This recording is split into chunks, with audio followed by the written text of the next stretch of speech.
U julu je u Čigoti broj noćenja iznosio 8.327, a u istom mesecu prošle godine ta brojka je bila za 300 noćenja manja.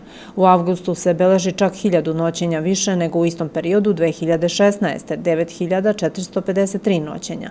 Stranci su u julu ostvarili 2.939, a u avgustu 2.556 noćenja. Tu su bili naravno i stranci, najviše ih je bilo iz Bosne i Hercegovine i Crne Gore, računamo ih kao strance. Međutim, interesantno da su se pojavili i gosti sa Dalekog istoka, iz Azije, znači iz Narodne republike Kine, iz Afrike, znači iz Republike Kongo, Sjedinjene Američke Države tradicionalno prisutne i Ruska federacija. Evropske države su sve bile od najbliže, što bi se reklo, od Italije do Belgije, Holandije, Velike Britanije i naravno Nemačke. Na Čigotica programu je u julu bilo 150 dece, a u avgustu ih je 84. Već danas stiže nova grupa od 60 dece. Oni uglavnom dolaze iz svih krajeva zemlje, a nešto više ih je iz Vojvodine. Za sve koji su bili na makakvom tretmanu u Čigoti, osmišljeni su razni kulturni i zabavni programi i sadržaji. Mi i ove godine, ako tako mogu da kažem, bili kulturni centar Zlatibora.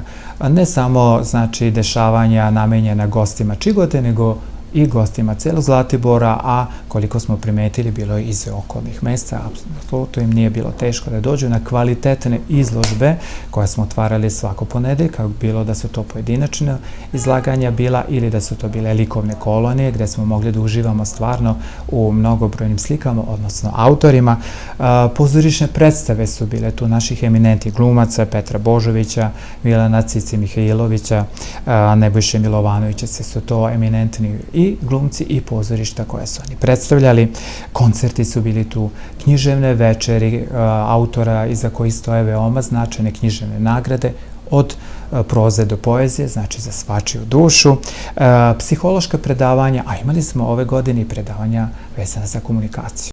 Specijalna bolnica Čigota ovih dana očekuje da dobije status ovlašćenog korisnika geografske oznake Čigota.